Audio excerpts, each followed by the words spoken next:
Hello बच्चों, कैसे हैं आप सभी। आशा करता हूं आप सब बहुत अच्छे होंगे।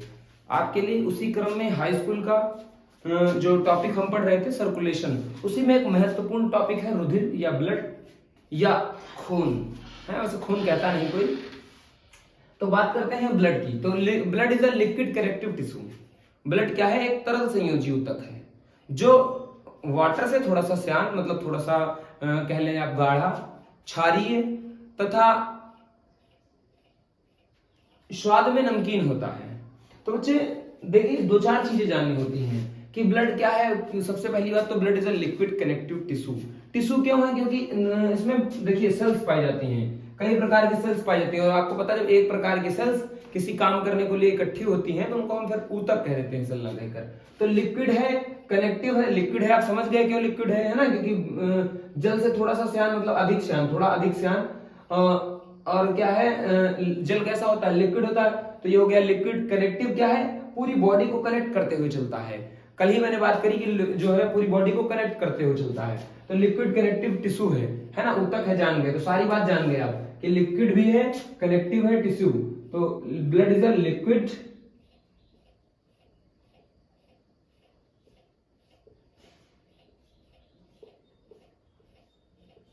Connective tissue. एग्जाम में सर पीएच मान इसका पूछ लिया जाता है कि रुधिर का पीएच मान क्या होता है। तो 7.3 या 7.4 आप कह सकते हैं। अवसतन भार क्या होता है? 5 से 6 लीटर माना जाता है कि एक स्वस्थ व्यक्ति के अंदर 5 से 6 लीटर रुधिर पाया जाता है, जो उस व्यक्ति के कुल भार का 7 से 8% होता है। यानी कोई इंसान मान लो अगर 60 किलो का है तो उसका 7 से 8% जितना होगा उतना उसके अंदर ब्लड जो है पाया जाएगा।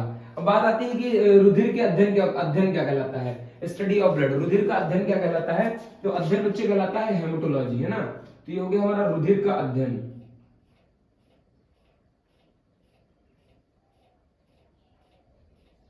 अध्ययन जब आप कभी कोई रिपोर्ट कराने जाते हैं तो उसमें डॉक्टर जो कहते हैं ब्लड की रिपोर्ट करा, उसके ऊपर लिखा भी होता है हेमेटोलॉजी। फिर बात करते हैं कि रुधिर में क्या क्या है, संगठन क्या है इसका। कंपोजिशन की अगर बात करें तो इसमें सॉलिड और लिक्विड दोनों चीजें मिलाकर, तभी ये सेमी लिक्विड कह सकते हो, सेमी सॉलिड भी कह सकते हो इसको।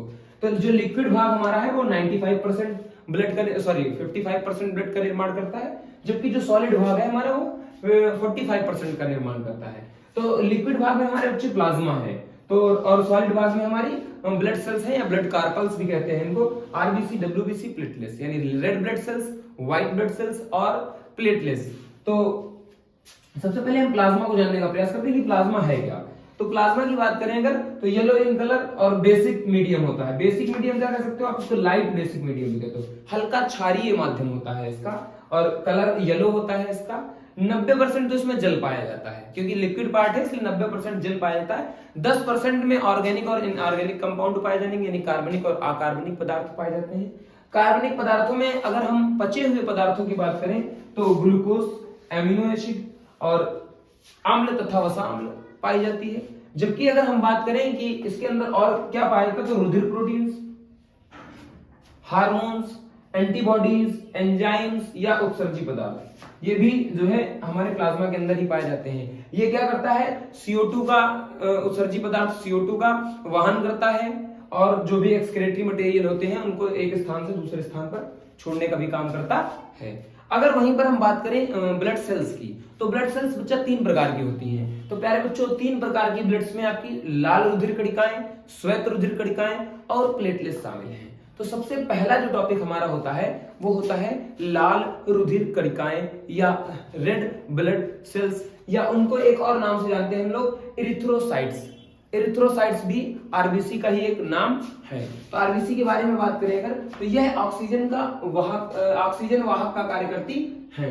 अब देखिए, ऑक्सीजन वाहक का काम करती हैं। ऑक्सीजन श्वसन के दौरान जो हमको ऑक्सीजन मिला, हमने इनटेक ऑफ ऑक्सीजन जब किया, तो वहां पर हमारे पास एक श्वसन पिगमेंट है जिसका नाम है हीमोग्लोबिन। वो आरबीसी के पास होता है। आरबीसी क्या करती है? ऑक्सीजन जो लेकर के आते हैं हम फेफड़े से, वो ऑक्सीजन के साथ, ऑक्सीजन हीमोग्लोबिन के साथ मिलकर ऑक्सी हीमोग्लोबिन नामक एक अस्थायी कंपाउंड बनाती है।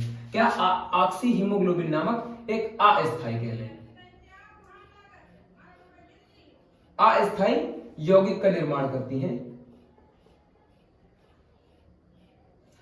तो अस्थायी यौगिक का निर्माण इसलिए बच्चे करती हैं क्योंकि आगे जाकर के ये ऑक्सीजन और हीमोग्लोबिन अलग अलग टूट जाएगा और सेल्स को श्वसन के लिए ऑक्सीजन मिल जाती है। तो ये काम है हमारा ऑक्सी हीमोग्लोबिन, इसीलिए एक अस्थायी ऑक्सी हीमोग्लोबिन नामक अस्थायी यौगिक का निर्माण करती हैं। वहीं पर अगर इसकी नंबर की बात करें तो 50 से 55,000 प्रति घन मिली होती हैं। और इसके बात करें तो ये इनके पास सेल डिवीजन की क्षमता बहुत ज्यादा होती है। सेल डिवीजन की क्षमता इतनी ज्यादा होती है कि जब हम रक्तदान करते हैं तो उसकी आपूर्ति ये 1 से 2 दिन में बहुत इजीली कर लेती हैं। इनके पास अपार सेल डिवीजन की क्षमता होती है।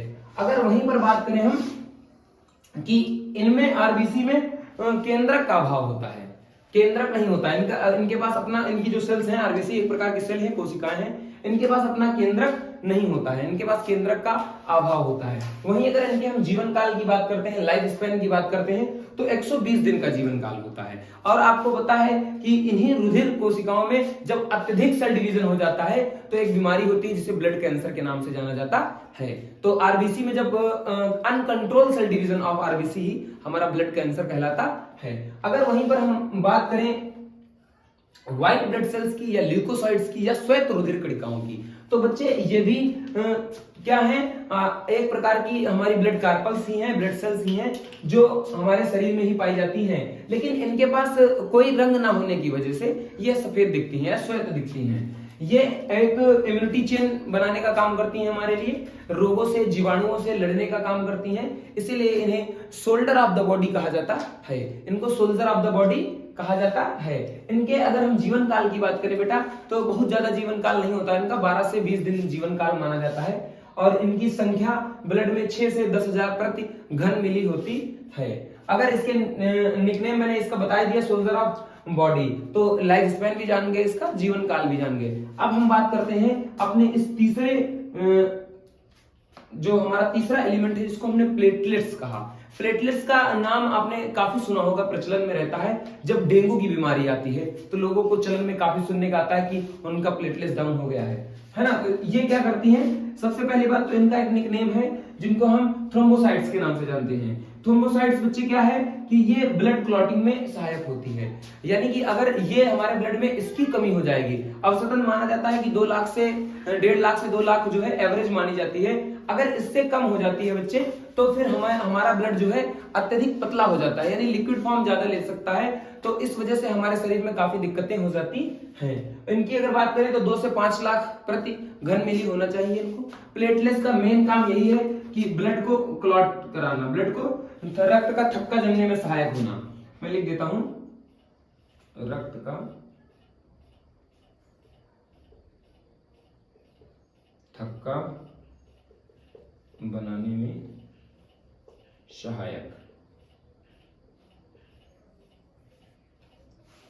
अगर रक्त का थक्का बनाने में ये सहायक होती हैं। तो इस प्रकार जो है हमने आज ब्लड को पढ़ लिया है। अब हम अपने नेक्स्ट पार्ट में ब्लड ग्रुप पर डिस्कस करेंगे। तो प्यारे बच्चों, उम्मीद करता हूं कि ब्लड से जुड़ी जो भी जानकारी मैंने आपको दी आप इससे संतुष्ट होंगे। बोर्ड ओरिएंटेड है, ब्लड के बारे में एक बार आप पढ़ लेंगे तो फिर बोर्ड में कोई समस्या नहीं होगी। कल वाले वीडियो में आपने ब्लड वेसल्स के बारे में जाना था, सर्कुलेशन के बारे में जाना था, आज हमने ब्लड के बारे में जाना है। अब अपने नेक्स्ट वीडियो, कल हम अपने नेक्स्ट वीडियो में जानेंगे ब्लड ग्रुप्स के बारे में, कैसे कौन किसको ब्लड दे सकता है इसके बारे में। तब तक के लिए बाय बाय, टेक केयर, मिलते हैं नए वीडियो के साथ।